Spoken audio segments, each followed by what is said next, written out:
Bonjour tout le monde, c'est Fab Mecha. Aujourd'hui, on va bosser sur la Mazda. Alors, qu'est-ce qu'elle a cette voiture? Vous allez me dire, la boîte est morte. Ah, une boîte. Certains de vous voulaient me voir travailler sur un embrayage, des boîtes, autre chose que des vidanges, des petites opérations classiques que je faisais auparavant. Et bah là, après un joint de culasse, on va s'attaquer à une boîte de vitesse. Donc j'en ai une autre que j'ai achetée d'occasion à 40 € qui a l'air de fonctionner, qui est pas mal kilométré par contre, donc on va espérer que ça se passe bien. Je croise les doigts. J'ai un embrayage neuf. On va commencer par démonter les roues, tout ça. Donc au préalable, j'ai débloqué les écrous de cardan avec une clé à choc et j'ai essayé avec une barre de force, je l'ai cassé. Je vous mettrai des photos juste là. C'est pas mal. Donc on va s'amuser à déposer la boîte. Donc premièrement, j'ai débloqué les écrous de cardan comme je vous ai dit avec une clé à choc. J'ai débloqué les boulons de roue, j'ai levé la voiture, j'ai mis des chandelles et j'ai vérifié que ça ne bouge pas. Donc la voiture est bien stable, il n'y a pas de souci. Donc premièrement, on va commencer par déposer la batterie. C'est parti. Pour la dépose de la batterie, je vais me munir d'une clé à cliquer de disque qui permet de desserrer les cosses rapidement. Donc moi, que je commence par le plus ou par le moins, ça n'a pas d'importance. Étant donné que la carrosserie est assez éloignée, il n'y aura pas de risque de faire de court-circuit. Là.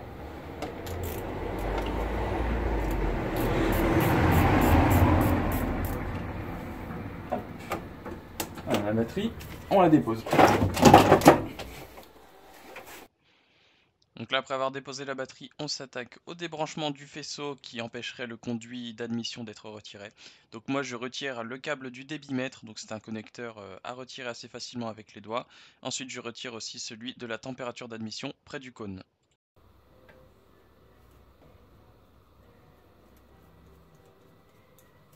On débloque juste le collier.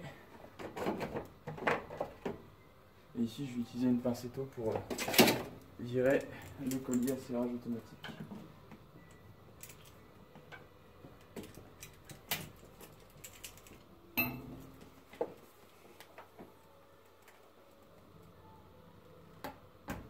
C'est bon, il est venu. Voilà. Après avoir retiré le conduit d'admission comme vu sur la séquence précédente, l'accès au support de batterie est bien plus aisé. Donc là, il faudra se munir d'un cliquet. Moi, je me suis permis de mettre un tournevis en guise de rallonge avec une autre rallonge 1/4 pour pouvoir desserrer ça facilement et passer au-dessus de la carrosserie sans être gêné. Donc il y a 4 vis qui sont desserrables avec un embout hexagonal de 10 mm. Vous voyez les vis, ça ressemble à ça. C'est exactement les mêmes. Ah, je sais pas où est-ce qu'il tire. Donc il y a ça qui le tient, vous voyez, il y a des espèces de gâches ici. Donc je l'enlève. Voilà. Et alors sensiblement la même chose. Bon. Ok, donc c'est bon, vous voyez, c'est retiré. Au final, pas trop galère, hein. Il faut juste prendre un tournevis et dégager les petits clips qui sont ici. Donc là fini les quelques étapes dans le compartiment moteur, on va s'attaquer à toute la partie cycle de la voiture, donc à savoir déposer les cardans pour pouvoir libérer la boîte. Donc là je décide de retirer la roue, donc j'avais déjà desserré les écrous quand la roue était posée au sol et j'ai débloqué aussi l'écrou de cardan. Donc là l'objectif ça va être de retirer les pare-boues de la voiture qui empêchent l'accès à la boîte de vitesse. Donc on est parti.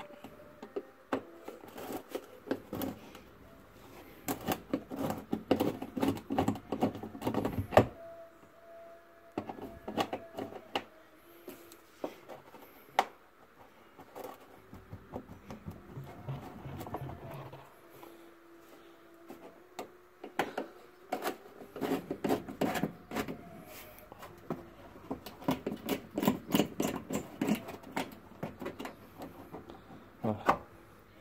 Donc là maintenant je vais vous montrer mon outil magique.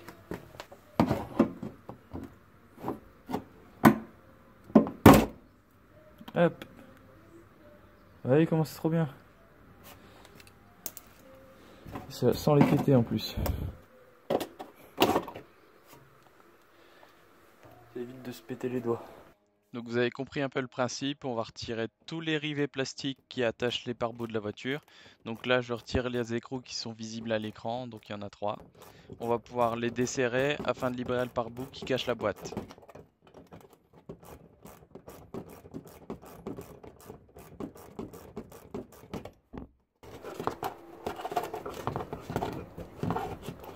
Ok.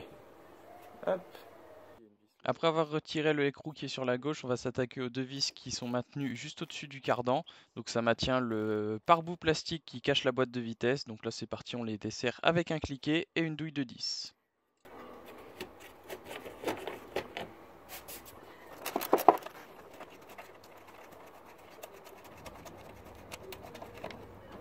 Ce sont des vis comme ça. Donc même longueur, pas de problème. Ensuite, les dernières fixations se trouvent juste en dessous de la voiture. Donc il y a quelques rivets plastiques à retirer avec le même outil qu'on a utilisé tout à l'heure. Et deux petites vis qui sont vissées dans le plastique. Donc là j'ai retiré toutes les vis. Normalement il devrait se barrer. Voilà, donc là il s'est bien barré. Il est juste resté accroché sur le flexible. Hop. Voilà. Voici le plastique. Donc, je suis désolé, vous allez gerber un peu, mais bon.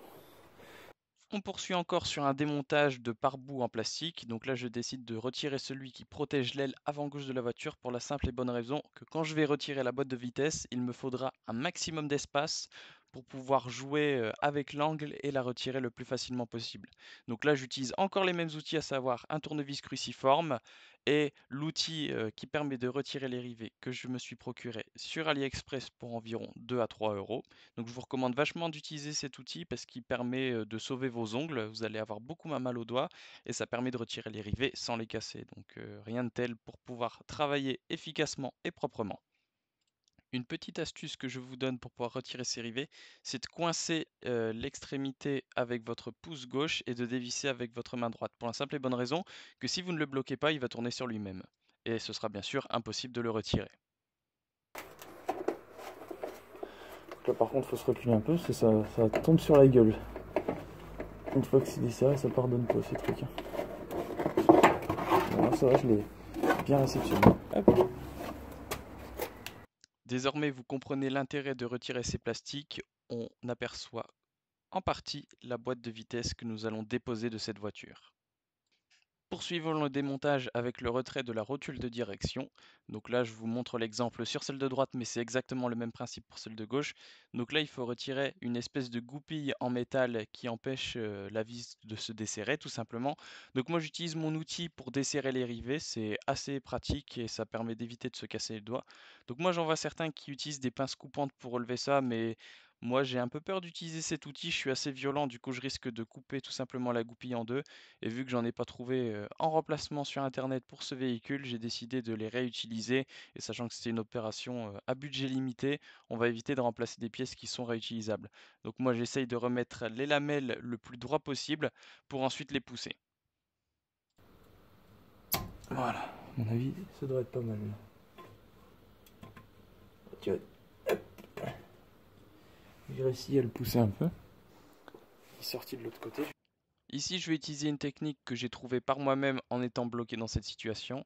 Donc pour pas que vous puissiez bloquer, je vais vous l'expliquer. Moi, je me munis de ma pince étau que j'arrive à accrocher avec le petit bout qui est sorti par derrière quand j'ai repoussé avec l'outil pour retirer les rivets. Donc ensuite, je me bloque dessus en la serrant et je vais utiliser un marteau pour la sortir. Je vous laisse voir la technique. Voilà, tu vois, ça marche super bien comme méthode. Je viens de la trouver à l'instant, j'ai pas regardé sur le net. Top. Donc après, bah, le petit ergot, tu l'as.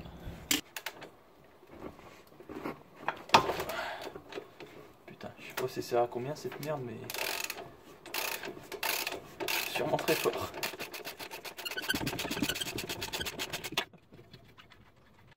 La rotule étant emmanchée depuis plus de 25 ans dans ce véhicule, il va falloir taper un peu au marteau pour la décoller. Donc vu que c'est emmanché de façon conique et pour éviter d'abîmer le filetage, je tape sur le côté.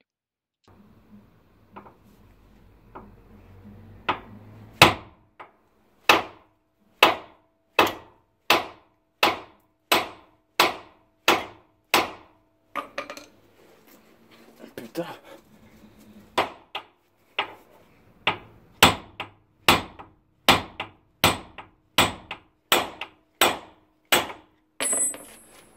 Ah, ça y est.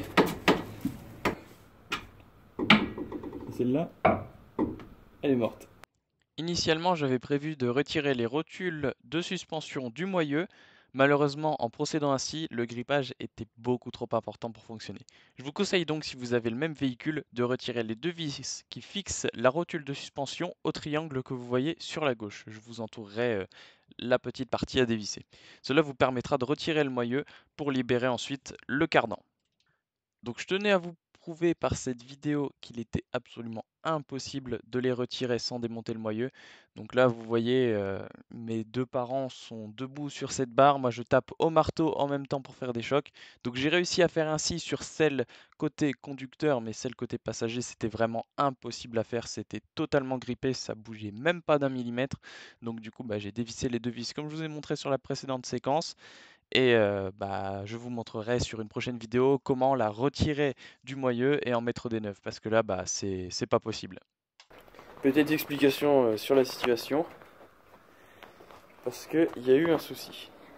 En essayant de retirer cette rotule, il y a ça qui s'est arraché. Donc bon, je pense que la coupelle était un peu morte. C'est un peu aussi de ma faute ce que j'ai fait, elle s'est arrachée du coup. Donc j'ai retiré l'amortisseur de ce côté et j'ai retiré le moyeu du coup en dévissant la rotule du triangle. C'est ce que j'aurais dû faire depuis le début d'ailleurs, plutôt que me faire chier à sortir de ça. Bon, dans tous les cas je vais devoir la changer parce que le soufflet il est bien craquelard, hein. Il est pas mal. Je me suis rendu compte que de l'autre côté c'était exactement la même chose. Donc l'autre côté par contre il est venu, mais par contre pareil le soufflet de l'autre côté, hop, on le voit, ça dégueule. Donc je vais remplacer ça aussi, et j'en ai profité pour démonter le moyeu, etc. Donc au final rien de compliqué, on enlève les 3 vis en dessous, on retire les 2 vis d'amortisseur qui viennent se gripper ici, et après on sort le moyeu quoi, en poussant le cardan. Donc moi c'était pas grippé, j'ai mis un peu de dégrippant, j'ai poussé avec une tige et un petit marteau et c'est venu tout seul. Donc là on va s'attaquer à la vidange de la boîte de vitesse. Donc pour ce faire j'ai mis un bac en dessous et on va desserrer le bouchon qui se trouve là. Donc voilà, c'est avec un petit regret qu'on se quitte sur un échec. Pas de souci, sur la prochaine vidéo on va bien avancer, vous allez voir, tout va bien se passer. Donc là malheureusement j'ai détruit une coupelle d'amortisseur, c'est pas grave, on va en mettre des neuves, ce sera toujours mieux que ce que c'était. Allez, salut et à bientôt.